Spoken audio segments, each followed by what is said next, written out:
പുതിയൊരു വീഡിയോയിലേക്ക് സ്വാഗതം. കേരളീയർക്ക് പുതിയ താമസ രേഖ തയ്യാറാവുന്നു. ഫോട്ടോ പതിപ്പിച്ച നേറ്റിവിറ്റി കാർഡിൻ്റെ നിയമം പണിപ്പുരയിലാണ്. താൻ ഈ നാട്ടിൽ ജനിച്ച് ജീവിച്ചയാളാണോ സ്ഥിരതാമസക്കാരനാണോ എന്ന് ആരുടെ മുന്നിലും അനായാസം തെളിയിക്കാൻ പ്രാപ്തമാക്കുന്ന ഒരു രേഖ സൃഷ്ടിക്കുമെന്നാണ് മുഖ്യമന്ത്രി ഇന്ന് വാർത്താ സമ്മേളനത്തിലൂടെ അറിയിച്ചത്. ഒരാളും പുറന്തള്ളപ്പെടുന്ന അവസ്ഥ വരരുത്. അതിനായി ആധികാരികവും നിയമപിൻബലമുള്ള രേഖ ആ വ്യക്തിയുടെ കൈവശമുണ്ടാവണം. അത്തരമൊരു രേഖ കേരളത്തിൽ ആവിഷ്കരിക്കാൻ സർക്കാർ ഉദ്ദേശിക്കുന്നു എന്ന് മുഖ്യമന്ത്രി.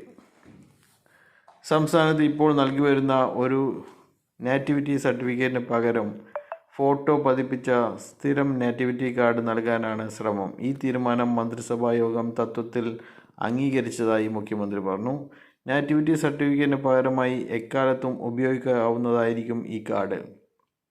സംസ്ഥാന സർക്കാരുമായി ബന്ധപ്പെട്ട സേവനങ്ങൾക്കും മറ്റ് സാമൂഹ്യ ആവശ്യങ്ങൾക്കും ഈ കാർഡ് ഉപയോഗപ്പെടുത്താനാവും. നിയമപിൻബലത്തോടുകൂടി ആധികാരികമായ രേഖയായി ഈ കാർഡ് മാറുമെന്ന് മുഖ്യമന്ത്രി വ്യക്തമാക്കി. നിലവിൽ നേറ്റിവിറ്റി സർട്ടിഫിക്കറ്റിന്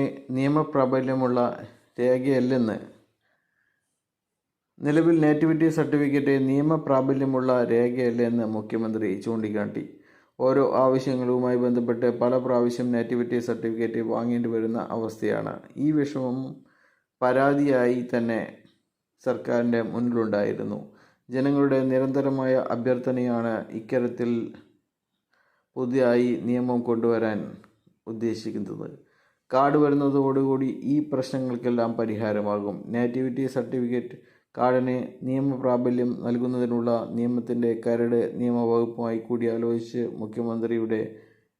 മന്ത്രിസഭയുടെ പരിഗണനയ്ക്ക് സമർപ്പിക്കുവാൻ റവന്യൂ വകുപ്പിനെ ചുമതലപ്പെടുത്തിയതായി മുഖ്യമന്ത്രി പറഞ്ഞു. ഒരു സംസ്ഥാനത്ത് വ്യക്തിയുടെ ജനനവും ദീർഘകാല താമസവും തെളിയിക്കുന്ന രേഖയായി നേറ്റിവിറ്റി സർട്ടിഫിക്കറ്റ് ഇപ്പോഴത്തെ താൽക്കാലിക രേഖ എന്ന സ്ഥിതിയിൽ നിന്ന് സ്ഥിരം രേഖ എന്ന സ്ഥിതിയിലേക്ക് മാറും. സർക്കാർ സേവനങ്ങൾക്ക് ഗുണഭോക്തൃ തിരിച്ചറിയൽ രേഖയായി കാർഡിനെ ഉപയോഗപ്പെടുത്താനാവും. തഹസിൽദാർക്കായിരിക്കും കാർഡിൻ്റെ വിതരണ ചുമതല.